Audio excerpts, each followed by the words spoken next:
أعوذ بالله من الشيطان الرجيم بسم الله الرحمن الرحيم الخبيثات للخبيثين والخبيثون للخبيثات والطيبات للطيبين والطيبون للطيبات أولئك مبرؤون مما يقولون لهم مغفرة ورزق كريم۔ اللہ تبارک و تعالی نے کلام مقدس کی ان آیات مبارکہ میں جو سورۃ النور کی آیات ہیں، جیسا الحمدللہ آپ نے پڑھا ہے کہ اس آیت میں سب سے پہلے اللہ تبارک و تعالی نے حد زنا کا ذکر فرمایا، کیونکہ زنا ایک بہت بڑی فاحشہ ہے، منکر ہے، اور حسب و نسب کے برباد کرنے کا اور دنیا میں فساد کا ذریعہ ہے۔ اس لیے اللہ نے اس کی سخت سزا رکھی کہ الزانیۃ والزانی فاجلدوا کل واحد منہما مئۃ جلدہ، کہ زانی مرد ہو یا عورت، ان دونوں کی سزا جو ہے وہ 100 کوڑے ہیں اگر دونوں کنوارے، اور اگر دونوں شادی شدہ ہیں تو پھر دونوں کی سزا جو ہے وہ رجم ہے کہ پتھر مار مار کے ان کو مار دیا جائے گا۔ لیکن شرط یہ ہے کہ وہ ثبوت ہو 4 گواہوں کے ذریعے یا اقرار کے ذریعے، اعتراف کے ذریعے کہ انہوں نے خود اقرار کر لیا یا 4 گواہ پیش کر۔ اس کے بعد اللہ تبارک و تعالی نے اگلی آیات میں نفرت دلائی کہ زانی جو ہے وہ بس نہیں نکاح کرتا مگر زانیہ سے یا مشرکہ سے۔ اسی طرح زانیہ عورت جو ہے لا ينکحها الا زان او مشرک، وہ بھی نہیں نکاح کرتی اور نہیں پسند کرتی مگر زانی مرد کو یا مشرک کو، چونکہ مشرک کے نزدیک کوئی چیز حرام نہیں۔ لیکن اللہ نے فرمایا ہم نے مومنوں کو اس چیز سے منع کر دیا ہے کہ وہ زانیہ عورتوں سے شادی نہ کریں۔ اس کے بعد پھر اللہ تبارک و تعالی نے یہ بھی ان آیات مبارکہ میں بیان فرمایا کہ والذین یرمون المحصنات، کیونکہ زنا کی سزا بڑی سخت ہے تو تہمت لگانے کی بھی بڑی سخت سزا ہے۔ اللہ نے فرمایا کہ جو لوگ کسی شادی شدہ یا کسی ویسے پاک باز کنواری ہو یا شادی شدہ پہ تہمت لگائیں، ثم لم یاتوا باربعۃ شہداء، پھر گواہ پیش نہ کر سکے، تو ان کی سزا کیا تھی؟ فجلدوہم 80 جلدۃ، ان کو 80 کوڑا لگایا جائے گا۔ اور دوسری سزا کیا ہے؟ ولا تقبلوا لهم شہادۃ ابدا، کہ جس بندے کو تہمت لگانے پر حد لگ جائے اب اس کی گواہی بھی قبول نہیں ہوگی، یعنی اس انسان کو مردود الشہادہ قرار دیا جائے گا۔ اور تیسری سزا یہ ہے کہ اللہ کے ہاں بھی یہ فاسق ہیں، اللہ کے قانون کو توڑنے والے۔ اب اس کے بعد پھر اللہ نے قانون بیان فرمایا تھا کہ اگر کوئی آدمی مثلاً اپنی بیوی کے ساتھ ایسا واقعہ دیکھتا ہے یا نعوذ باللہ اپنی بیوی کو جھوٹا الزام لگاتا ہے، والذین یرمون ازواجہم، کہ جن لوگوں نے اپنی بیویوں پر اس قسم کی بات کی، وَلَمْ يَكُنْ لَهُمْ شُهَدَاءُ إِلَّا أَنفُسِهِمْ، اور ان کے پاس گواہ بھی کوئی نہیں، اگر گواہ ہوں تو پھر تو حد زنا نافذ ہوگی، گواہ کوئی نہیں تو اب کیا کیا جائے؟ تو اللہ نے ان کا بھی حل بیان کیا، فَشَهَادَةُ أَحَدِهِمْ 4 شَهَادَاتٍ بِاللَّهِ، کہ وقت کا حاکم جو ہے دونوں کو بلائے گا اور مرد سے کہے گا کہ اگر گواہ نہیں دے سکتے ہو تو 4 دفعہ قسم کھاؤ کہ میں جو کہہ رہا ہوں وہ ٹھیک ہے، اور 5ویں دفعہ میں یہ بھی کہو والخامسۃ اللعنۃ اللہ علیہ، 5ویں دفعہ میں یہ بھی کہو کہ اگر میں جھوٹا ہوں تو مجھ پہ اللہ کی لعنت۔ جب وہ یہ قسمیں کھا لے گا تو اب اس کو حد نہیں ماری جائے گی۔ اب وقت کا حاکم پھر عورت سے کہے گا کہ تم بھی اسی طرح 4 گواہیاں دو کہ میرے خامند نے مجھ پہ جھوٹی تہمت لگائی ہے، اور 5ویں دفعہ یہ کہو والخامسۃ ان غضب اللہ علیہا، کہ اگر میں جھوٹی ہوں تو مجھ پہ اللہ کا غضب ہو اگر میرا خامند سچا ہے اور میں جھوٹی۔ اللہ تبارک و تعالی نے فرمایا کہ جب یہ لیان ان کے درمیان میں ہو جائے، یعنی خامد نے بھی قسمیں کھا لی، عورت نے بھی قسمیں کھا لی، تو اب قاضی دونوں میں تفریق کر دے گا کہ یہ بیوی ہمیشہ کے لیے اس پہ حرام ہو گئی، دوبارہ اس کی بیوی نہیں بن سکتی۔ اللہ نے فرمایا یہ بھی میرا فضل ہے، مہربانی ہے کہ میں نے اپنے بندوں کے لیے راستہ نکالا ہے، اور اس کے بعد بھی اگر توبہ کریں تو اللہ تبارک و تعالیٰ کی رحمت اور توبہ کے دروازے جو ہیں کھلے۔ ان واقعات کے بعد پھر اللہ نے اس واقعے کو بیان فرمایا جو سب سے اہم واقعہ کہ سیدہ عائشہ صدیقہ رضی اللہ تعالی عنہا پہ تہمت لگائی گئی۔ صفوان بن المعطل السلمی صحابی ہیں، وہ جب لے کر آئے تھے تو دشمنوں کو موقع ملا اور انہوں نے طوفان بدتمیزی سے ایک بہتان گھڑ لیا۔ اللہ تبارک و تعالیٰ نے قرآن پاک میں یہ مفصل 2 رکوع اتار کے سیدہ عائشہ صدیقہ کی برات بیان فرما دی، اور ساتھ حضور صلی اللہ علیہ وسلم اور سیدنا ابی بکر اور اس کے گھرانے کو تسلی دی کہ جن لوگوں نے یہ تہمت لگائی ہے وہ تم میں سے بھی ہیں، لیکن آپ اس کو برا نہ سمجھیں، بلکہ اللہ اسی کو تمہارے لیے خیر بنا دیں گے، بل ہوا خیر لکم۔ اور اس سے بڑی خیر کیا ہوگی کہ بی بی عائشہ کی برات اللہ نے قرآن میں نازل کی جو قیامت تک پڑھا جائے گا۔ لِكُلِّ امْرِئٍ مِّنْهُمْ مَا اكْتَسَبَ مِنَ الْإِثْمِ، اور جس آدمی نے جتنا گناہ میں حصہ لیا ہے اس کے مطابق اس کو سزا دی جائے گی۔ لہذا حد قذف جاری ہوئی، لیکن عبداللہ ابن ابی ابن سلول تو ویسے ہی کافر تھا اور منافق تھا۔ پھر اللہ نے آداب سکھلائے کہ اگر اس قسم کی باتیں ہوں تو ایمان والوں کو چاہیے، مومنوں کو چاہیے کہ وہ فوراً اچھا گمان کریں اور کہیں یہ جھوٹ ہے، ایسی بات نہیں ہو سکتی۔ لولا اذ سمعتموہ ظن المؤمنون والمؤمنات بانفسہم خیرا، اپنے نفسوں کے بارے میں بھلائی کا، اپنے نفس مانا یعنی ان کے بارے میں، تو جب تم مومن کے بارے میں بھلائی کا گمان کرو گے تو گویا تمہارا فائدہ ہے، اور مومن ہم سب بھائی ہیں۔ فرمایا لولا جاءوا علیہ باربعۃ شہداء، اور اگر یہ 4 گواہ نہ لائیں، فَإِذْ لَمْ يَأْتُوا بِالشُّهَدَاءِ فَأُولَٰئِكَ عِندَ اللَّهِ هُمُ الْكَاذِبُونَ، اب یہ اللہ کے حکم میں جھوٹے ہیں اور ان پہ حد قذف جاری ہوگی۔ اس کے بعد اللہ تبارک و تعالی نے فرمایا کہ جو باتیں تم زبان سے کہہ رہے ہو بغیر سوچے سمجھے، بغیر علم کے، بغیر تحقیق کے، اور تم ان کو بڑا آسان سمجھتے ہو، وَتَحْسَبُونَهُ هَيِّنًا وَهُوَ عِندَ اللَّهِ عَظِيمٌ، حالانکہ یہ اللہ کے ہاں بہت بڑی بات ہے کہ حرم رسول، زوجہ رسول، امہات المؤمنین سیدہ صدیقہ رضی اللہ تعالی عنہا پہ ایسی بات کی جائے۔ پھر اللہ نے دوسرے آداب سکھلائے کہ فلولا اذ سمعتموہ قلتم ما یکون لنا ان نتکلم بہذا، جب ایسی باتیں آپ لوگوں نے سنی تو اس وقت کیوں نہیں کہا کہ ہم کیوں ایسی بات کریں، یہ بات کرنے کی ہے۔ سبحانک ھذا بہتان عظیم، یہ تو بہت بڑا جھوٹ ہے، بہت بڑا بہتان ہے اور افترا ہے۔ اللہ پاک نے فرمایا کہ اللہ تمہیں حکم دیتے ہیں، نصیحت فرماتے ہیں کہ خبردار ایسی باتوں میں پھر نہ اپنے آپ کو ڈالنا۔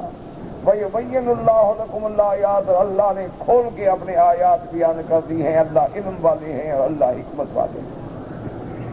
اور اس کے بعد فرمایا إِنَّ الَّذِينَ يُحِبُّونَ أَن تَشِيعَ الْفَاحِشَةُ فِي الَّذِينَ آمَنُوا، ہاں جو لوگ کفر پر ہیں، کافر ہیں، منافق ہیں، اور چاہتے ہیں کہ مومنوں کے اندر ایسی برائیاں اور ایسی جھوٹی تہمتیں لگا کے ایسے جھوٹے قصے پھیلائے جائیں، اللہ نے فرمایا ان کو بھی ہم نہیں چھوڑیں گے۔ لہم عذاب علیم فی الدنیا والآخرہ، ان کے لیے دنیا و آخرت میں دردناک عذاب ہے۔ واللہ یعلم وانتم لا تعلمون، اللہ جانتے ہیں تم نہیں جانتے۔ اور اس کے بعد پھر اللہ تبارک و تعالی نے ہدایت کی کہ ایمان والو، یا ایھا الذین آمنوا لا تتبعوا خطوات الشیطان، تم شیطان کے پاؤں قدموں پہ نہ چلو، شیطان کے طریقے پہ نہ چلو، شیطان کے رستے پہ نہ چلو، کیونکہ جو آدمی شیطان کے پیچھے لگے گا تو شیطان تو برائی سکھلائے گا، شیطان تو فحشا سکھلائے گا، شیطان تو معصیت میں ڈالے گا۔ وَلَوْلَا فَضْلُ اللَّهِ عَلَيْكُمْ وَرَحْمَتُهُ مَا زَكَىٰ مِنكُم مِّنْ أَحَدٍ أَبَدًا، اگر اللہ کی رحمت نہ ہو، اللہ کا فضل نہ ہو تو کوئی بندہ بھی پاک نہیں ہو سکتا، لیکن اللہ تبارک و تعالی جس کو چاہتے ہیں اس کو پاک کر دیتے ہیں، اس کو گناہوں سے بھی پاک فرما دیتے ہیں، ظاہری اور باطنی طہارتوں سے مزین فرما دیتے ہیں۔ اس کے بعد پھر اللہ نے ایک اور حکم جاری فرمایا۔ اصل وجہ اس کی یہ تھی کہ حضرت مصطح مصطح ابن اساسہ جو صحابی ہیں وہ غریب تھے اور حضرت ابی بکر رضی اللہ تعالی عنہ کے رشتے دار تھے، ان کی خالہ کے بیٹے تھے، اور ان کے تمام اخراجات جو ہیں وہ حضرت ابو بکر رضی اللہ تعالی عنہ برداشت فرماتے تھے۔ لیکن جب یہ سیدہ عائشہ کے خلاف دشمنوں نے فتنہ اٹھایا تو وہ بھی بیچارے شریک ہو گئے، تو حضرت ابو بکر رضی اللہ تعالی عنہ غصے میں آ گئے اور آپ نے فرمایا واللہ لا انفق علیہ ابدا، مجھے اللہ کی قسم ہے اب اس کی میں کبھی مدد نہیں کروں گا کہ میری بیٹی پر اس قسم کے تہمت لگانے والوں کا ساتھ دے۔ اللہ نے قرآن نازل فرما دیا، اللہ پاک نے حضرت صدیق رضی اللہ تعالی عنہ کو براہ راست نہیں بلکہ بڑے اسلوب حکیمانہ، اسلوب رحیمانہ سے خطاب کیا کہ جو لوگ صاحب فضل ہیں، جو لوگ صاحب مال ہیں، ان کو ایسی بات نہیں کرنی چاہیے، ان کو کسی سے خیر نہیں روکنی چاہیے، ان کو بھلائی نہیں روکنی چاہیے۔ اور کیا وہ نہیں چاہتے کہ اللہ ان کی مغفرت فرما دے؟ تو اگر اللہ سے تم معافی چاہتے ہو تو خود بھی تو معافی دینا سیکھو۔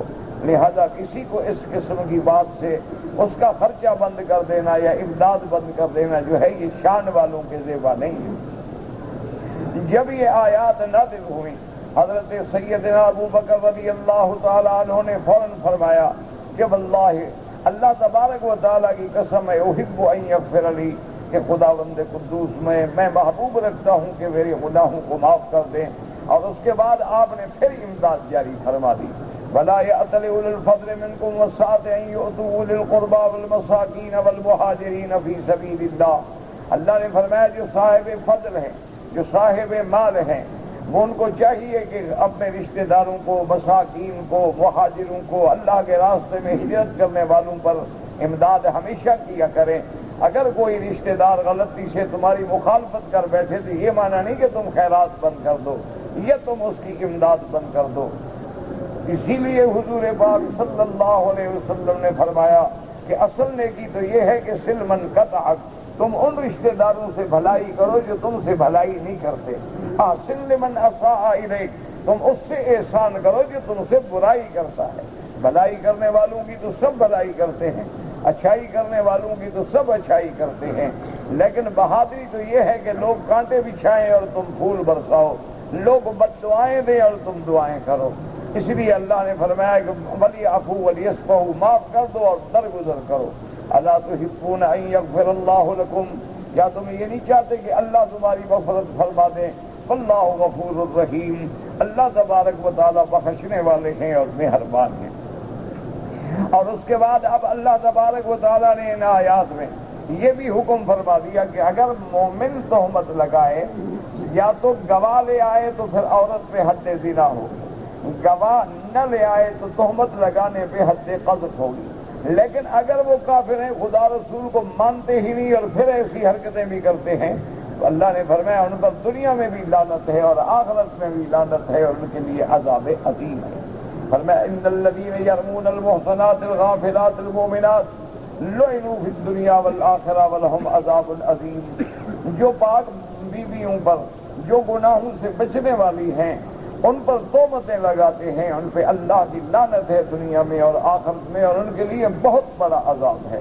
اب ان کا حال یہ ہوگا کہ اب دنیا میں چاہے لاکھ جھوٹ چھپائیں، لیکن قیامت ایسا دن ہوگا یوم تشہد علیہم السنتہم، جس دن ان کی زبانیں جو ہیں وہ سچ بولیں گی اور ان کے ہاتھ بھی گواہی دیں گے اور پاؤں بھی گواہی دیں گے۔ یومئذ یوفیہم اللہ دینہم الحق ویعلمون ان اللہ هو الحق المبین، اور وہ قیامت کا دن ہوگا جس دن اللہ پوری سزا دیں گے اور پورا بدلہ دیں گے، اور کوئی بندہ جو ہے وہ اللہ کے سامنے جھوٹ نہیں بول سکے گا۔ اسی لیے قرآن پاک کی ایک اور آیت مبارک میں بھی آتا ہے کہ قیامت والے دن بھی بعض کفار ایسے بھی ہوں گے جو قیامت میں ملائکہ کی گواہی کے بعد، نامہ اعمال کے ملنے کے بعد بھی انکار کر دیں گے اور کہیں گے اللہ ہم نے تو یہ گناہ نہیں کی، ہم نے تو یہ خطا نہیں کی ہے، ہم نے تو یہ غلطی نہیں کی ہے، فرشتوں نے اللہ جانے کیسے لکھ دی ہے۔ تو اللہ حکم دیں گے الیوم نختم علی افواہہم وتکلمنا ایدیہم وتشہد ارجلہم بما کانوا یکسبون، اللہ حکم دیں گے کہ ان کی زبانوں پہ مہر لگا دو، اور حکم دیں گے ہاتھوں کو کہ تم بولو حکم دیں گے پاؤں کو کہ تم بولو، تو بندے کا ہر عضو جو ہے وہ گواہی دے گا کہ میں نے یہ گناہ کیا ہے۔ اور جب عضو گواہی دے رہے ہوں گے، پھر جب زبان کھلے گی تو بندہ کہے گا وَقَالُوا لِجُلُودِهِمْ لِمَ شَهِدتُّمْ عَلَيْنَا قَالُوا أَنطَقَنَا اللَّهُ الَّذِي أَنطَقَ كُلَّ شَيْءٍ، وہ اپنے جلد سے اپنے چمڑوں سے کہیں گے کہ تم نے کیوں ہمارے خلاف گواہی دی؟ وہ کہیں گے بدبختو، جو اللہ زبان کو بولنے کی طاقت دے سکتا ہے وہ ہر عضو کو بولنے کی طاقت دے سکتا ہے۔ زبان بھی تو ایک ٹکڑا ہے، زبان بھی تو گوشت کا ایک قطعہ ہے۔ اگر اللہ نے اس کو تکلم کی طاقت دی ہے، اللہ نے اس کو نطق کی طاقت دی ہے، اللہ نے اس کو اظہار ما فی الضمیر کی طاقت دی ہے، تو وہی خدا جب حکم دیں گے تو پھر ہاتھ بھی بولیں گے، وہ خدا جب حکم دیں گے تو پاؤں بھی بولیں گے، اور انسان کے اعضاء سارے کے سارے گواہی دیں گے۔ اور پھر اللہ تبارک و تعالی نے فرمایا کہ جان لیں گے آج حق کو، اور اللہ پوری ان کو سزا دیں گے، اور ان کے گناہوں کے مطابق ان کو پوری سزا دی جائے گی۔ آج کے سبق میں اللہ نے اور ارشاد فرمایا، اور تقریباً یہاں پر آ کر سیدہ عائشہ کے افق کا معاملہ اور حد زنا، حد قذف، یہ سارا تقریباً اسی آیت پہ آ کے ختم ہوتا ہے۔ فرمایا الخبیثات للخبیثین والخبیثون للخبیثات والطیبات للطیبین والطیبون للطیبات اولئک مبرؤون مما یقولون لهم مغفرۃ ورزق کریم۔ اللہ پاک نے فرمایا الخبیثات، گندی عورتیں گندے مردوں کے لیے، گندے مرد گندی عورتوں کے لیے، پاک باز بیویاں پاک باز مردوں کے لیے، پاک باز مرد پاک باز بیویوں کے لیے۔ اللہ نے فرمایا یہ نظام ہے کہ ہر جنس اپنے جنس کو ڈھونڈتی ہے، جو خبیث عورتیں ہیں وہ خبیث مردوں کو ڈھونڈتی ہیں، اور جو خبیث مرد ہیں وہ گندی عورتوں کو ڈھونڈتے ہیں، اور جو پاک مرد ہیں وہ تلاش کرتے ہیں کہ میرا کسی ایسے گھر میں رشتہ ہو جو شریف لوگ ہوں، جو پاک ہوں، جن میں گناہ نہ ہو۔ اور شریف عورت کی تمنا خواہش تلاش یہ ہوتی ہے کہ مجھے اچھا شوہر ملے جو زانی نہ ہو، شرابی نہ ہو، آوارہ نہ ہو، بے حیا نہ ہو، دیوس نہ ہو۔ اللہ نے فرمایا جب یہ عام بات ہے کہ اچھے اچھوں کو ڈھونڈتے ہیں، برے بروں کو ڈھونڈتے ہیں، تو جب میرا مدنی اچھا ہے تو صاف بات ہے کہ اس کی بیویاں بھی اچھی ہیں، کیونکہ ایک فیصلہ ہے کہ اچھے اچھوں کے لیے ہوتے ہیں نا۔ پاک مرد پاک بیویوں کے لیے، جب محمد پاک صلی اللہ علیہ وسلم، آپ سے زیادہ پاک کون ہے دنیا میں؟ آپ معصوم ہیں، تمام انبیاء معصوم ہیں۔ اس لیے حضرت عمر رضی اللہ تعالی عنہ سے جب حضور نے مشورہ چاہا، حضرت عمر رضی اللہ تعالی عنہ نے صرف اتنی عرض کیا کہ یا رسول اللہ، بی بی عائشہ سے نکاح آپ کی اپنی مرضی سے ہے یا حکم خدا بندی سے ہے؟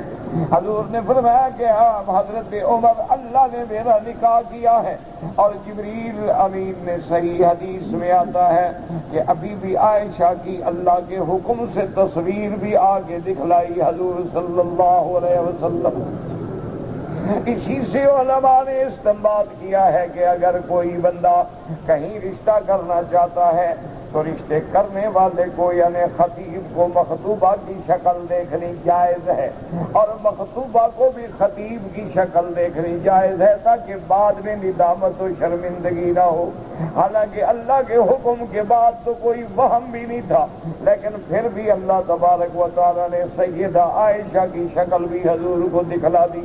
تو حضرت عمر نے عرض کیا کہ یا رسول اللہ، ہم اپنے بیٹوں کے لیے پاک لڑکیاں ڈھونڈتے ہیں، شریف لڑکیاں ڈھونڈتے ہیں، کیا نعوذ باللہ خدا کو اپنے پاک محمد کے لیے پاک بی بی نہ مل سکی؟ تو مسئلہ یہ حل ہو گیا کہ جب آپ پاک ہیں تو آپ کے گھر میں ناپاک کا کیا سوال پیدا ہوتا ہے؟ اس لیے اللہ تبارک و تعالیٰ نے یہاں فیصلہ فرما دیا کہ جب عام رواج یہ ہے، جب عام اصول یہ ہے، جب عام عادات یہ ہیں کہ کند ہم جنس راب ہم جنس پرواز، ہر کوئی اپنی جنس کے ساتھ پرواز کرتا ہے۔ دیکھو کبے کبوں کے ساتھ اڑیں گے، چڑیاں چڑیوں کے ساتھ اڑیں گی، باز بازوں کے ساتھ اڑتے ہیں، تو گندے گندی بیویوں کو ڈھونڈتے ہیں، گندی عورتیں گندے مردوں کو ڈھونڈتی ہیں۔ ہاں یہ الگ بات ہے کہ کبھی اتفاق بھی ہو جاتا ہے کہ کسی شریف کے گھر میں غلط عورت بھی آ جاتی ہے، کبھی کوئی شریف عورت کسی غلط مرد کے پلے بھی پڑ جاتی ہے، لیکن یہ الگ حکم ہے۔ یعنی عام حکم یہ ہے، عام رواج اور عادات یہ ہیں کہ الخبیثات للخبیثین والخبیثون للخبیثات والطیبات للطیبین والطیبون للطیبات۔ گندی عورتیں گندے مردوں کے لیے، یاد رکھو ابتدائے سورت میں آپ نے پڑھا تھا اللہ نے کیا فرمایا تھا، الزانیۃ والزانی، کہ زنا کرنے والی عورت ہو یا زنا کرنے والا مرد، فجلدوا کل واحد منہما مئۃ جلدہ، کہ ہر ایک کو 100 کوڑے مارے جائیں گے۔ وہاں بھی اللہ نے عورت کا ذکر پہلے کیا، مرد کا ذکر بعد میں کیا، یہاں بھی اللہ نے عورتوں کا ذکر پہلے کیا، مردوں کا ذکر بعد میں کیا۔ الخبیثات للخبیثین، وجہ یہ ہے علماء نے لکھا کہ زنا کے معاملے میں سب سے زیادہ سبب جو ہے وہ عورت بنتی ہے۔ اگر عورت نہ چاہے تو کوئی بڑے سے بڑا مرد بھی زنا نہیں کر سکتا۔ ہاں یہ الگ بات ہے، جیسے آج کل ظالم پکڑ لیتے ہیں یا جبر کرتے ہیں یا اجتماعی آبروریزی کرتے ہیں، وہ تو مجبور ہے، وہ تو مکرہ ہے، ورنہ اگر عورت کی تمنا نہ ہو، خواہش نہ ہو، تو یہ واقع ہو ہی نہیں سکتا۔ کسی گھر میں عورت اگر کسی غیر مرد کو لفٹ ہی نہ کرائے تو کیسے جرأت کر سکتے، اگر وہ بات نہ کرے تو کیسے وہ آگے بڑھ سکتے۔ تو اس معاملے میں چونکہ عورت زیادہ سبب بنتی ہے، اس لیے اللہ نے عورتوں کو مقدم کیا۔ الخبیثات للخبیثین والخبیثون للخبیثات والطیبات للطیبین، پاک بیویاں پاک مردوں کے لیے، والطیبون للطیبات، اور پاک مرد پاک بیویوں کے لیے۔ اسی میں اللہ نے مسئلہ سمجھا دیا کہ مسلمانوں جب تمہارا عقیدہ ہے کہ محمد مصطفیٰ پاک ہیں تو اس کے گھر والے بھی پاک، اس کی بیویاں بھی پاک۔ اچھا اسی طرح یاد رکھو کہ حضرت نوح علیہ السلام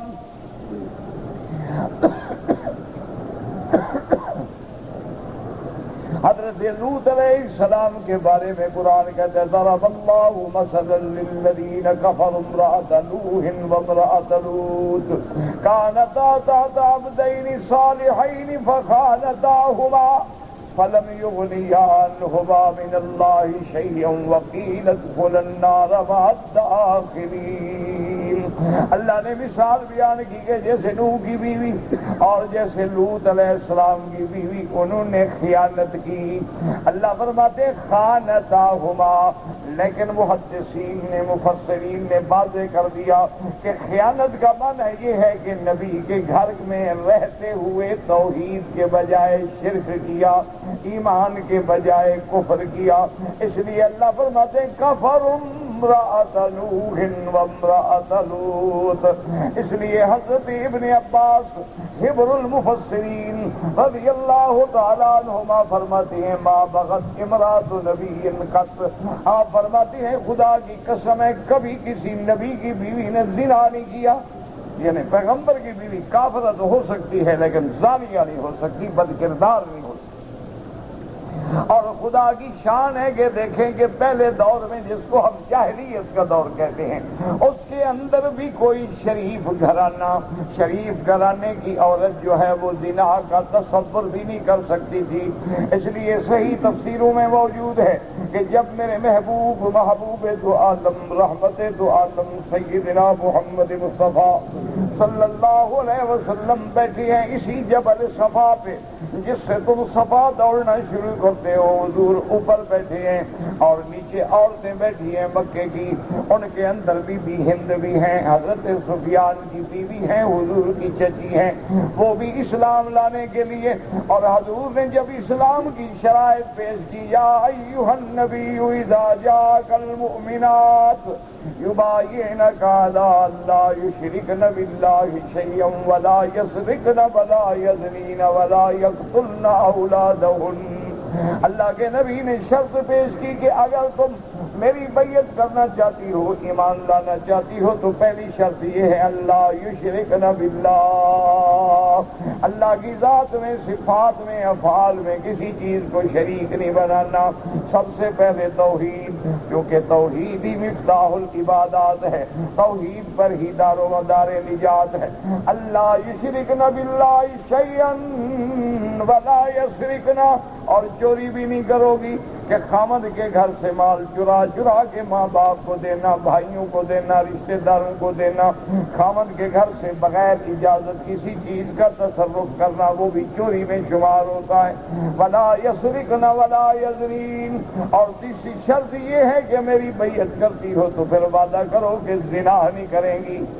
جب حضور نے یہ شرط پیش کی تو بی بی ہندہ صبر نہ کر سکی, بول پڑی, کہا ابتزنی الحرۃ یا رسول اللہ. انہوں نے کہا حضور کیسی بات ہے, ہم سے کیسا وعدہ لے رہے ہیں کہ زنا نہ کرے؟ کوئی شریف عورت زنا کر سکتی ہے کہ اس سے یہ وعدہ لیا جائے؟ زنا تو کوئی گندی عورتیں کرتی ہیں, غلام عورتیں کرتی ہیں, کنیزہ کرتی ہیں, جاریہ کرتی ہیں, آوارہ منش عورتیں کرتی ہیں. شریف عورت تو کبھی سوچ ہی نہیں سکتی, پھر اس وعدے لینے کی ضرورت ہی کیا ہے ہم سے؟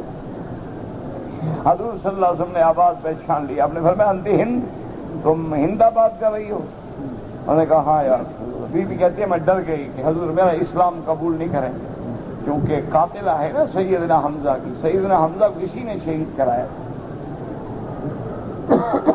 لیکن حضور پاک نے تو اس لیے اندازہ فرمائے کہ پہلے دور میں کفر ہے, زمانے جاہلیت ہے, اسلام سے قبل کی بات ہے. لیکن کوئی شریف عورت جو ہے وہ زنا کا سوچ ہی, زنا کے بارے میں وہ تصور ہی نہیں کر سکتی.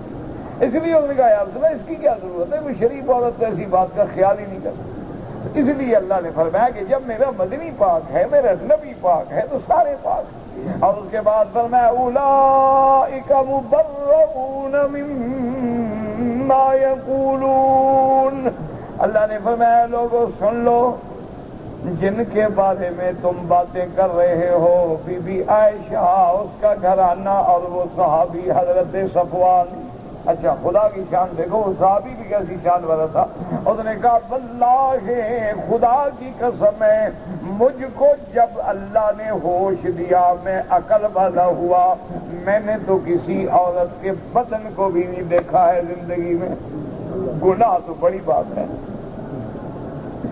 اللہ اکبر. یہ ہوتی ہے شان ایمان والوں کی. مسلمانوں یاد رکھو, اگر نجات چاہتے ہو تو اپنی نظروں کی حفاظت کرو, نجات چاہتے ہو تو اپنے شرم گاہوں کی حفاظت کرو, ورنہ اس کے علاوہ لاکھ عبادتیں کرو, اس کا کوئی فائدہ نہیں ہوتا ہے. وہ تو ایسا ہے نا جیسے لکڑی کو گھن لگ جائے, اوپر سے آپ کو بڑی مضبوط نظر آئے گی, اندر سے خالی ہو. اور خاص طور پہ رمضان المبارک کا جو رحمت کا مہینہ آ رہا ہے, مغفرت کا مہینہ آ رہا ہے, جہنم سے آزادی کا مہینہ آ رہا ہے, اور جس کی ایک رات جو ہے 1000 مہینوں کی عبادت سے زیادہ بہتر ہے. اور ایسا مہینہ جس میں اللہ نے قرآن اتارا ہے, ایسا مہینہ جس میں اللہ کا جبریل اور ملائکہ اترتے ہیں, ایسا مہینہ جس میں اعتکاف مسنونہ ہوتا ہے. اس مہینے میں خاص طور پر اپنے نظروں کو بچاؤ, اپنے نظروں پہ کنٹرول کرو, اپنے نظروں کی حفاظت کرو کہ نظر قدم پہ رہے, نظر جھکی رہے, کسی غیر محرم عورت کے چہرے پہ نہ پڑے. مومن کی صفت یہ ہے, مومن کا شان یہ ہے.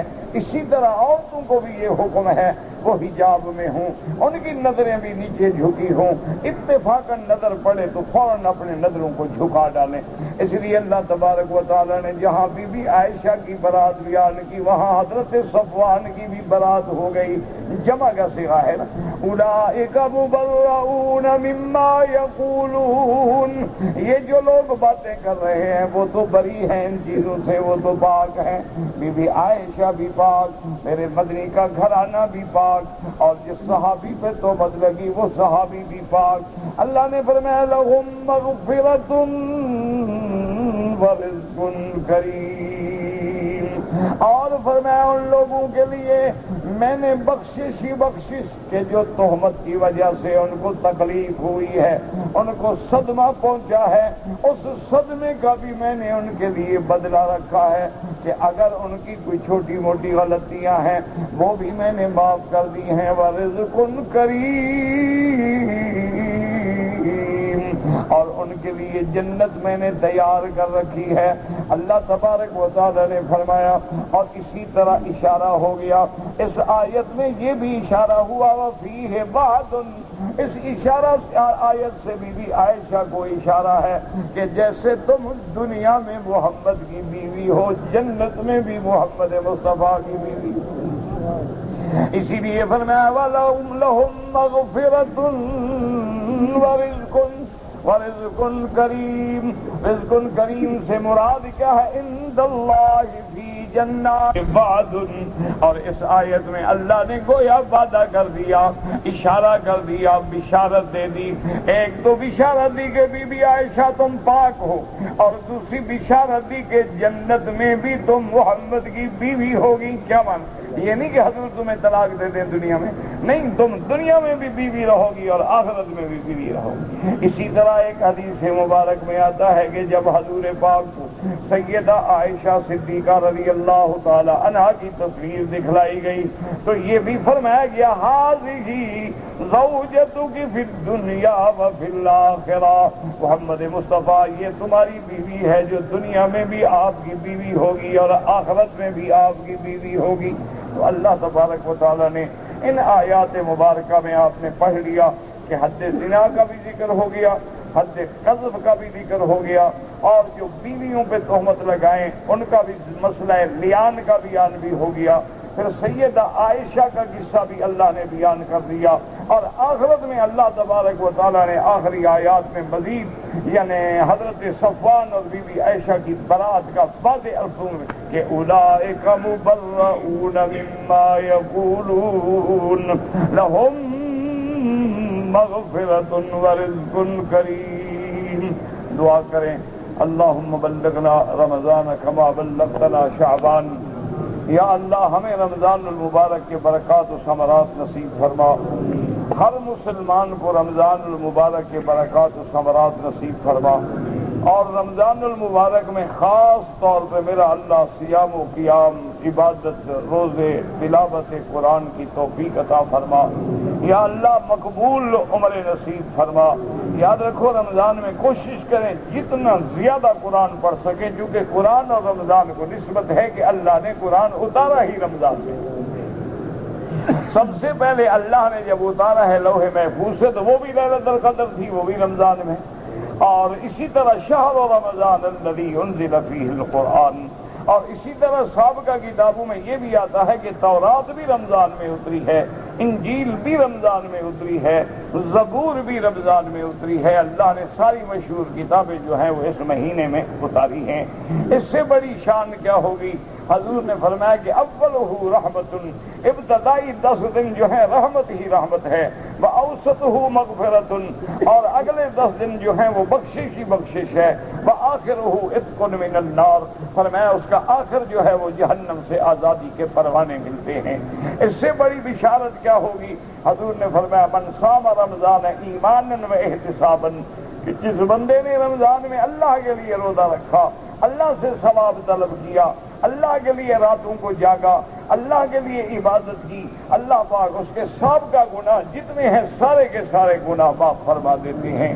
اور اسی طرح حضور پاک صلی اللہ علیہ وسلم نے فرمایا وَلِلصَّائِمِ فَرْحَتَانِ کہ ہر روزے دار کے لیے دو خوشیاں ہوتی ہیں، فرمایا فرحۃ عند الافطار، ایک خوشی تو ہوتی ہے جب افطار کا وقت آتا ہے کہ 12 گھنٹے 14 گھنٹے بھوکا پیاسا، اب اللہ اجازت دینے والے ہیں، تو اس لیے ایک تو افطار کے وقت کی خوشی ہے، اور فرمایا دوسری خوشی اس دن ہوگی جس دن اللہ تبارک و تعالیٰ کا لقاء نصیب ہوگا، فرمایا للصائم فرحتان۔ اور اسی طرح یاد رکھو مسلمانوں، ہر روزے دار کے لیے افطار کے وقت میں جو دعا مانگے گا وہ قبول ہوگی اللہ تبارک و تعالیٰ کے ہاں۔ یعنی آپ روزے کے افطار کا جب وقت ہے تو 4 منٹ پہلے دعاؤں میں لگ جائیں، باتیں چھوڑ دیں، دنیا کی قصے کہانیاں چھوڑ دیں، بس اللہ کے آگے اپنی الداز پیش کریں۔ اور اسی طرح حدیث میں آتا ہے الصوم لی وانا اجزی بہ، فرمایا کہ روزہ میرے لیے ہے، اس کا بدلہ بھی میں دوں گا۔ محدثین نے لکھا کہ ہر عبادت اللہ کے لیے ہے، لیکن روزے کے بارے میں اللہ فرماتے ہیں کہ یہ خاص میرے لیے ہے۔ وجہ کیا ہے؟ انہوں نے فرمایا کہ ہر عبادت میں ریا ہو سکتا ہے لیکن روزے میں ریا نہیں ہو سکتا۔ لیکن آپ نماز پڑھ رہے ہیں، کوئی تو دیکھ رہا ہے، آپ طواف کریں کوئی تو دیکھ رہا ہے نا، لاکھ آپ ریا نہ کریں لیکن دیکھنے والے تو دیکھ رہے ہیں۔ روزہ ایسی عبادت ہے جو بندے کے اور خدا کے درمیان ہے، کسی کو کیا پتا آپ کو روزہ ہے کہ نہیں ہے؟ آپ کمرے کے اندر بیٹھ کے پانی پیتے رہیں گے، اس کو کیا پتا؟ باہر آئے تو آپ کہیں مجھے روزہ ہے، کسی کو کیا پتا ہو؟ اور پھر دیکھیں روزہ ایسی عبادت ہے کہ آدمی اپنے فلیٹ میں ہے، دروازہ بند ہے، کوئی دیکھنے والا نہیں، فرج مشروبات سے بھرا ہوا ہے، معقولات سے بھرا ہوا ہے، لیکن ہاتھ نہیں بڑھاتا، کہتے اللہ کا حکم ہے میں روزے سے ہوں، میرا کھانا بند، پینا بند، معقولات بند، مشروبات بند، میاں بیوی ہیں، جوان ہیں، کٹھے بیٹھے ہیں، لیٹے ہیں، لیکن قریب نہیں جاتے کیونکہ اللہ نے منع فرما دیا ہے۔ تو فرمایا جب تم میرے لیے روک رہے ہو تو اس کا بدلہ بھی میں تجھے دوں گا۔ اور بعد علماء نے فرمایا الصوم لی وانا اجزی بہ، کہ روزہ میرے لیے ہے اور اس کا بدلہ جو ہے وہ میں قیامت میں اپنا دیدار کرا کے اپنے بندوں کو دوں گا، کہ تم نے اپنے نفس کو روکا تھا، تم نے اپنی کھانے پینے کی خواہشوں کو دبا دیا تھا، تو مسلمانوں رمضان کے لیے خوشی سے تیاری کرو۔ رمضان کی خوشی کا معنی یہ نہیں ہوتا ہے کہ چٹخارے دار چیزیں بناؤ اور سموسے بناؤ اور کچوریاں بناؤ اور دہی بلے بناؤ، پتہ نہیں یہ عذاب کہاں سے آیا ہے، مجھے تو آج تک یہ سمجھ نہیں ملی۔ اگر کسی بندے کو معلوم ہو تو مہربانی کر کے مجھے چٹ لکھیں کہ بھئی یہ پکوڑے کھانا حضور کی سنت ہے، صحابہ کی، اہل بیت کی،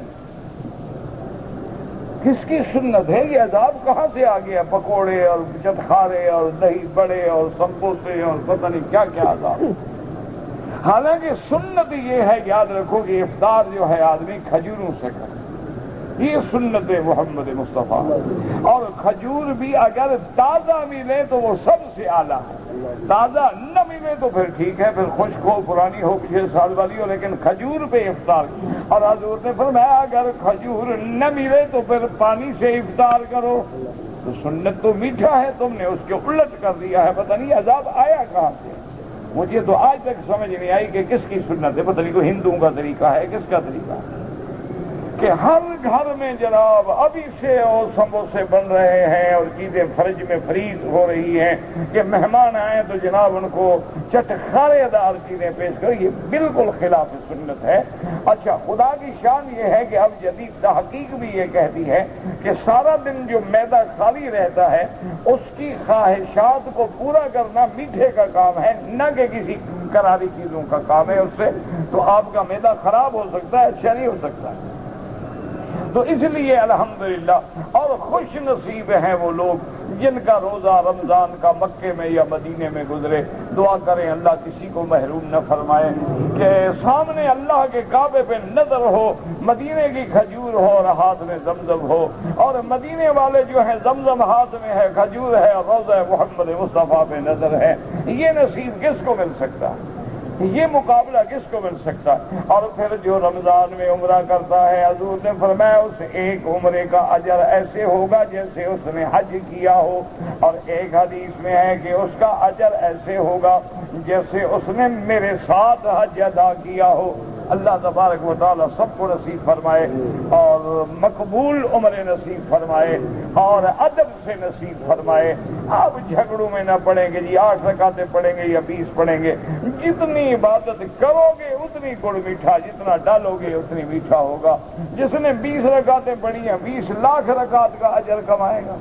جس نے 8 پڑھی ہیں وہ 8 لاکھ رات کا اجر کمائے گا. باقی جھگڑوں میں نہ پڑیں. جن کے مقدر میں 8 ہیں وہ 8 پڑھیں گے، جن کے مقدر میں 20 ہیں وہ 20 پڑھیں گے، اور جو نصیب والے ہیں وہ 20 تراویح پڑھنے کے بعد پھر تہجد بھی 8 رکعت پڑھیں گے، وتر بھی پڑھیں گے. سبحان اللہ. یہ تو دریائے رحمت ہے، کوئی جتنا لوٹ سکتا ہے لوٹ لے. کہتے جی کہ حدیث پاک میں آتا ہے کہ ہر بچہ جو ہے وہ دین فطرت پہ پیدا ہوتا ہے.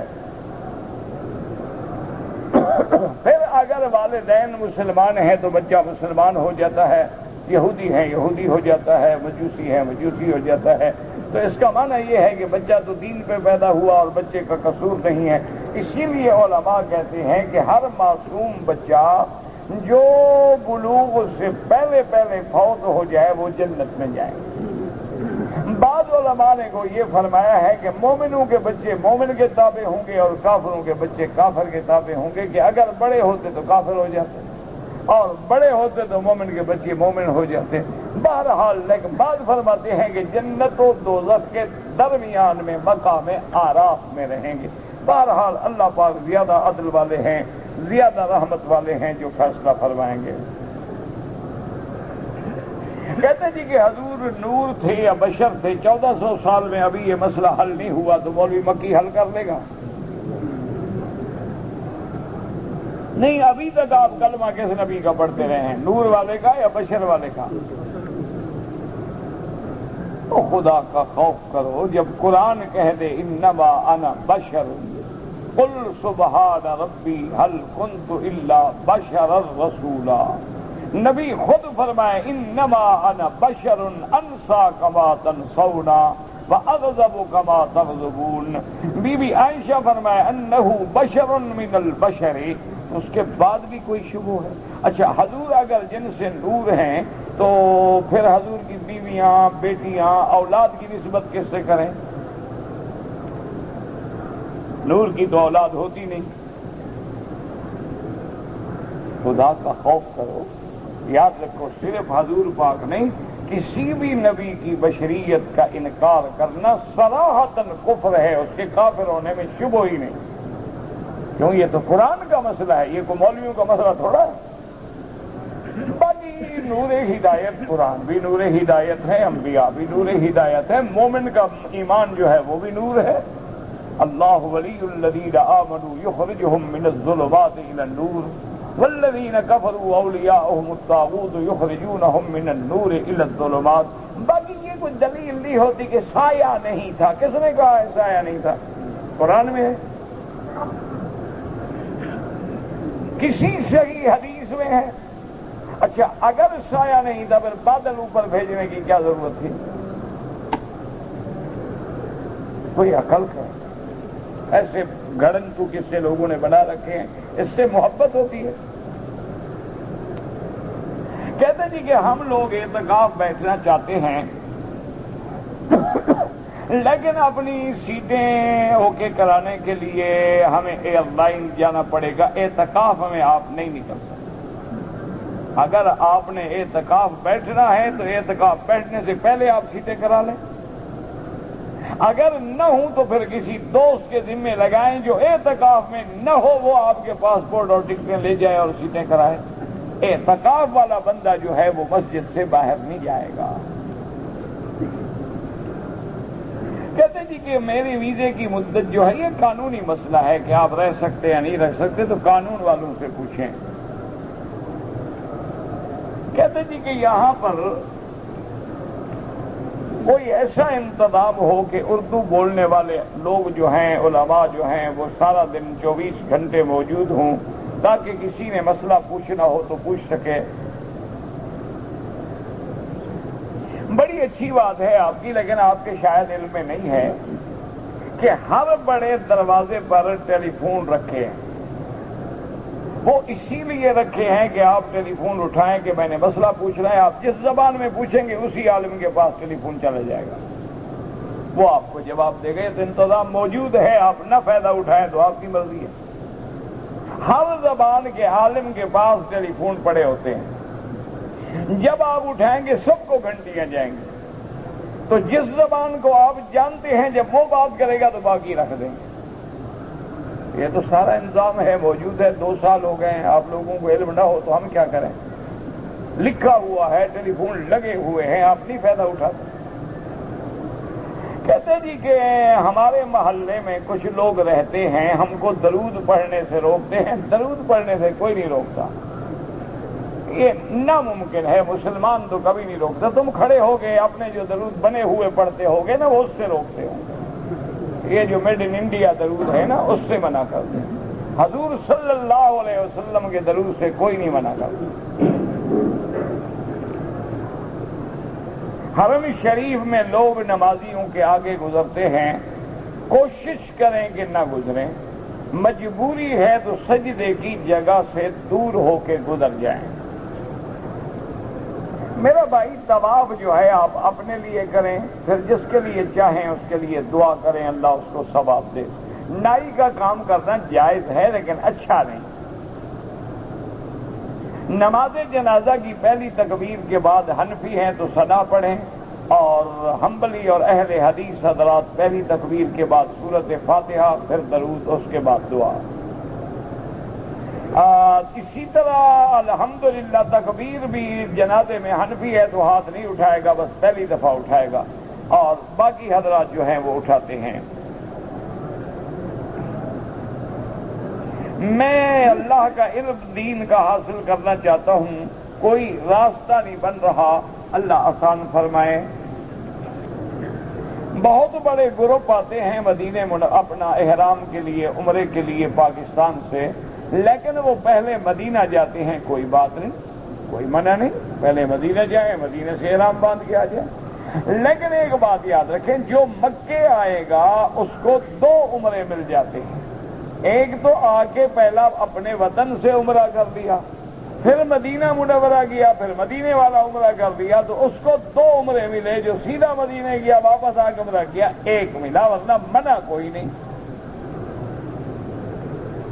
کہتے جی کہ حرم کے باہر جو جوتے بے وارث پڑے ہوتے ہیں، بہرحال کوشش کریں کہ دوسروں کے جوتے نہ اٹھائیں، وارث ہوں یا بے وارث ہوں۔ بندے بھی بہت سارے بے وارث پڑے ہوتے ہیں، ان کو تو اٹھا کے نہیں لے جاتے ہو کھانا کھلاؤ، تم اپنا نفع سوچتے رہتے ہو نا۔ میں نے عمرہ کیا ہے اور طواف کیا، صفا مروہ دوڑا، بال جو ہیں میں نے کچھ بعض حصے کم کروائے، اگر سارے سر سے کروائے تو ٹھیک ہو گیا، اگر صرف 2-3 بال کاٹے ہیں پھر دم پڑ گیا۔ جیسے کھڑے ہوتے ہیں نا، ٹک لگا لیا ادھر سے اور ادھر سے۔ کہتے جی کہ بعد آپ کے شاگرد جو ہیں وہ بات قبول نہیں کرتے، چلو آپ کر لیں، 2 میں سے 1 کر لیں تو جھگڑا ختم ہو گیا نا۔ یہی تو بہادری ہے، وہ قبول نہ کریں تم قبول کرو۔ کہتے جی کہ آپ شہد صبح و شام استعمال کریں، اللہ آپ کو شفا دے، جزاک اللہ۔ کہتے جی کہ اگر دبیز قالین یعنی قالین نرم ہے، اس قالین پہ جس میں چہرہ کھب جائے یعنی اندر چلا جائے، اس میں کراہت ہے نماز پڑھنا۔ یہ تو سخت ہے، اس میں کیا چھپے گا۔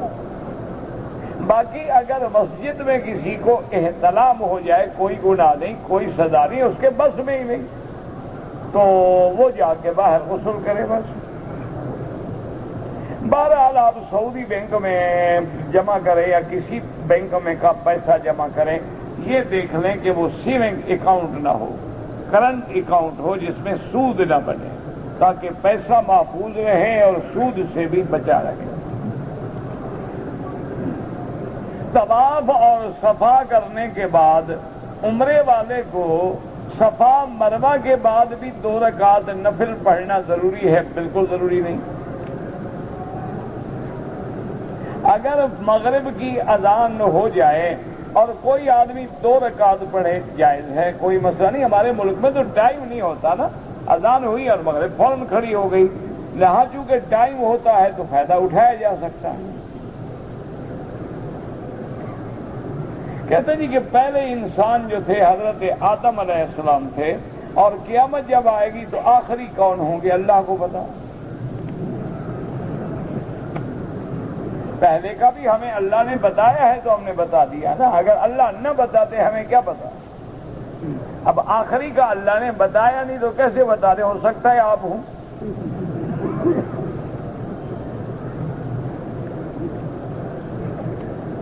نہیں، آپ کو کیا فکر ہے کہ آخری کون ہوگا؟ بس بیٹھے ہیں کہ مولوی مفت کا ہے کچھ تو لکھو۔ بیویوں کے بارے میں علماء متفق ہیں نہیں۔ حضور کی بیوی سیدہ عائشہ پر براءت اترنے کے بعد کوئی تہمت لگائے یا گالی دے اس کے کفر پہ متفق ہیں۔ باقی بیویوں کے بارے میں تو اختلاف ہے، بعض کہتے ہیں کافر ہیں، بعض کہتے ہیں نہیں ہے، کیونکہ حضور کی حدیث ہے کہ سباب المسلم فسوق و قتالہ کفر۔ بہرحال اللہ پاک رحمت کرے۔ کوئی آدمی اگر صحابہ کے بارے میں برا کہے تو اسلام ہمیں قتل کا حکم تو نہیں دیتا کہ قتل کر دو۔ دیکھو نا، اب زانیہ عورت کی سزا قتل ہے، لیکن دیکھ لیں جب گواہ نہیں ہے تو ہم قتل تو نہیں کر سکتے، وہ تو قاضی وقت حکم دے گا، ورنہ تو پوری دنیا میں فساد ہو جائے گا۔ دعا کریں اللہ فساد سے بچائے۔ ہم آپ کی صحت کے لیے دعا کرتے ہیں، بڑی مہربانی۔ بہرحال جو لوگ داڑھی کٹواتے ہیں اللہ ان کو بھی ہدایت دے، داڑھی رکھیں تو ایک مشت رکھیں سنت کے مطابق۔ میرا بھائی، جو لوگ رمضان المبارک میں مکے آ جائیں، رمضان مکے میں گزاریں، رمضان کے بعد شوال ذی القعدہ میں کوئی عمرہ نہ کریں، ان کا حج افراد ہوگا، ان پہ حج کی بکری واجب ہی نہیں۔ اچھا، پیسے مسافر ہیں، غریب ہے، پیسے نہیں تو قربانی بھی معاف۔ بیمار ہیں، اللہ ہر بیمار کو شفا عطا فرما۔ اللہم اشفنا واشف مرضانا ومرضى من اوصانا واستوصانا ومرضى المسلمین۔ لڑ پڑے، پھر خون نکل آیا، پھر سلو کیا، پھر پیسے، تو تم یاد ہو جاؤ۔ ان کا روزہ اگر مجبوری میں چھوٹ جائے تو بعد میں آپ ایک روزہ رکھیں گے، وہ قضا ہو جائے گی، یعنی آپ پر گناہ نہیں ہوگا۔ باقی جو رمضان کے دن کی فضیلت ہے وہ کہاں ملے گی، وہ تو نہیں مل سکتی، لیکن آپ کا گناہ ختم ہو گیا، آپ نے اس کے بدلے میں روزہ رکھ لیا۔ حرم شریف میں جب آتے ہیں تو جوتے باہر اتار دیتے ہیں، واپس جائیں تو نہیں ملتے ہیں، تو وہ آپ کے نوکر ہیں، وہ لے کے کھڑے رہیں کہ جب آپ تشریف لائیں گے جناب جوتا پہنو۔ آپ اپنے جوتے تھیلی میں ڈالیں، اٹھا کے سامنے رکھیں۔ پہلی بیوی کو 2 طلاقیں دی، دوسرا نکاح ماں باپ سے چوری کیا، ماں باپ کے بیوی کے پرزور مطالبے پر دوسری عورت کو ٹیلی فون پر کہا کہ میں تمہیں 3 طلاق دیتا ہوں، دوسری مرتبہ سب کے سامنے لکھا کہ میں تمہیں 3 طلاق دیتا ہوں۔ بہرحال گزارش یہ ہے کہ حنفی مسلک میں تو 3 طلاقیں ہو گئیں، اس کا کوئی حل نہیں، لیکن بعض علماء اہل حدیث جو ہیں وہ ایک وقت میں، ایک مجلس میں، ایک ہی دفعہ کوئی 3 طلاق دے تو اس کو ایک شمار کرتے ہیں، ان کے نزدیک رجوع ہو سکتا ہے۔ حنفی مسلک میں یہ مسئلہ مشکل ہے۔ ایک آدمی اپنی والدہ کے ساتھ عمرہ کرنے کے لیے آیا، طواف کرتے وقت اس کی والدہ گم ہو گئی، اس نے صفا مروا نہیں کیا، بال کٹوا دیے، اب بال کٹوا کے احرام کھول دیا، دم پڑ گئی نہ، گم تو والدہ ہو گئی، بال کٹوانے کی اس میں کیا ضرورت پیش آ گئی؟ احرام میں رہو، ڈھونڈتے رہو۔ پہ آتے ہیں امام کعبہ کے پیچھے نماز نہیں پڑھتے، اللہ جن کو محروم کرے، آپ اور ہم کیا کر سکتے ہیں؟ دعا کرو اللہ ان کو ہدایت دے۔ بہت سارے پاکستانی حضرات جو ہیں وہ امام سے پہلے سلام پھیرتے ہیں، مثلا امام نے کہا نا السلام علیکم ورحمۃ اللہ، اگر اس سے پہلے آپ نے پھیرا ہے تو نماز باطل ہو گئی، نماز ہوگی ہی نہیں۔ ایک یہ ہے کہ امام نے ایک طرف سلام پھیر لیا، آپ نے پھر پھیرا، پھر تو آپ کی نماز ہو جائے گی، لیکن اگر امام سے سبقت ہو جائے تو نماز نہیں ہوگی۔ اس کا حل یہ ہے کہ آرام سے امام کو سلام پھیرنے دیں، بعد میں ابتدا کریں کہ کمپنی میں ہم کام کرتے ہیں، ہمارا اتفاق ہے کہ کمپنی حادثے کی شکل میں یا بیماری کی شکل میں ہمارا علاج کروائے گی۔ اب کمپنی نے ہماری انشورنس کروا دی ہے تو وہ کمپنی ہمارا خرچہ برداشت انشورنس کرے گی، گناہ کمپنی پہ ہوگا، تمہارا علاج تو ہوگا نا۔ قوالی سننا جائز ہے، اگر باجا واجا ہو تو حرام ہے، بغیر باجے کے ہو تو حلال ہے، اور قوالی میں کوئی بدعت کا شرک کا لفظ بھی نہ ہو۔ حضور پاک نے فرمایا کہ میں دیکھ رہا ہوں کہ اس صحابی پر جہنم کی آگ جل رہی ہے، یہ علم غیب نہیں، اللہ نے خبر دی، یہ ہے اطلاع علی الغیب۔ علم غیب الگ چیز ہے، اطلاع اور اظہار علی الغیب الگ چیز ہے۔ اسی میں تو لوگ دھوکہ کھا کے انبیاء کو عالم الغیب سمجھ بیٹھتے ہیں اور کافر ہو جاتے ہیں۔ یہ سارے قرآن میں جو آدم علیہ السلام کا قصہ ہے یہ غیب نہیں، حضور اس وقت موجود نہیں ہے تو غیب ہے نا، لیکن اللہ نے خبر دے دی، اب کیا غیب ہے؟ ایک آدمی کی عمر 70 سال ہے، نمازی ہے، لیکن وہ بیمار ہے، ہر 20 منٹ کے بعد اس کو پانی پینا پڑتا ہے، روزہ نہ رکھے اور اس کے بدلے فدیہ ادا کرے، ایک آدمی کو کھانا دے۔ اگر آپ کی والدہ بیمار ہے، سفر کے قابل نہیں، آپ اس کا حج بدل کر سکتے ہیں، اس کے لیے عمرہ بھی کر سکتے ہیں۔ کافی حد تک قرضہ ہے اور بیٹی کی شادی بھی کرنی ہے، مکان بھی کرائے کا ہے، اس صورت میں اگر مجھے صدقہ فطر کوئی دے لے سکتے ہیں، آپ زکوٰۃ بھی لے سکتے ہیں۔ جب مقروض ہیں تو قرض دار تو زکوٰۃ لے سکتا ہے۔ اگر نائی کا دکان ہے، اس کے اندر کھڑے ہو کے نماز پڑھیں، کوئی حرج نہیں، اگر کوئی غلط تصویریں لگی ہوئی نہ ہوں، ورنہ عام طور پر ایسی دکانوں میں غلط عورتوں کی تصویریں لگی ہوتی ہیں تو ان کو پھر چھپانا چاہیے، نماز تو ہو جائے گی۔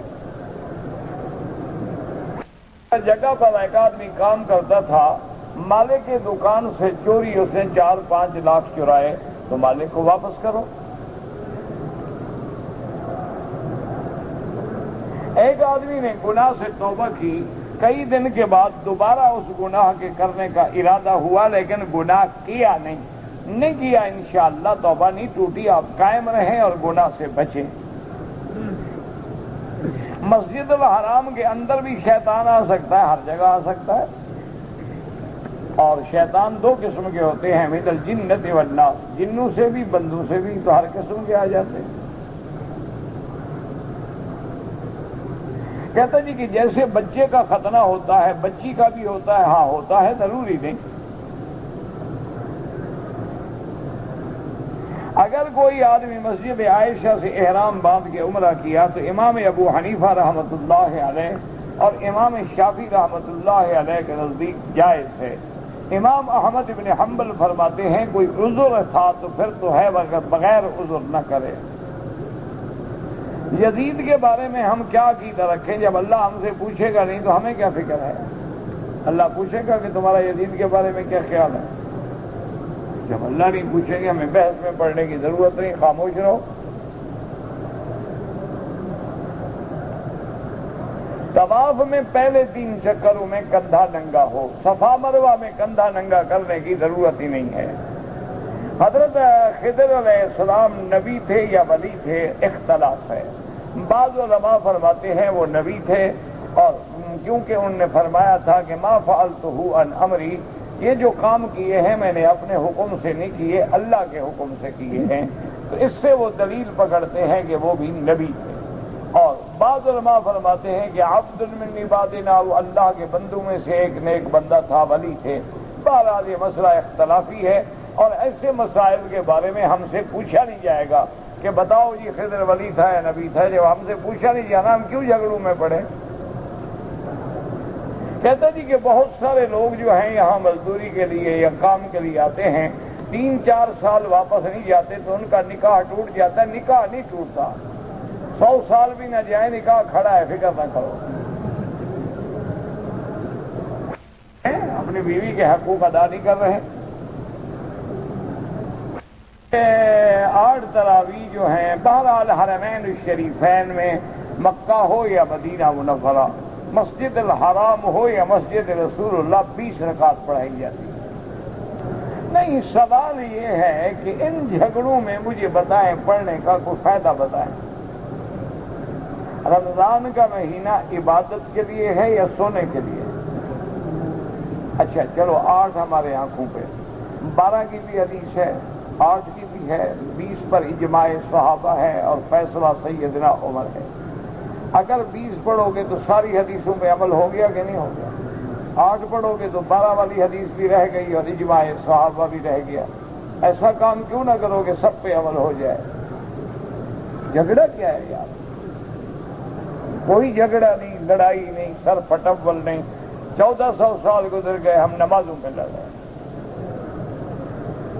رمضان میں ایک کمپنی والے زکوٰۃ نکالتے ہیں، تو اب جو پیسہ موجود ہے اس کی زکوٰۃ دیں گے، ہاں جو خالص نفع ہے، تنخواہیں نکال کے ہر چیز نکالتے ہیں، یا تابوت بنا کے لکڑی کا اس میں دفن کرنا، یہ خلاف سنت ہے۔ میں نے حج کیا، پیسے چوری ہو گئے، میں بکری نہیں کر سکا، مجھے کیا پتا آپ کا حج کون سا تھا؟ آپ اگر مکے میں رہتے تھے اور آپ کا حج افراد تھا تو آپ میں بکری تھی ہی نہیں۔ اگر آپ کا حج تمتع یا قران تھا تو بکری لازم تھی۔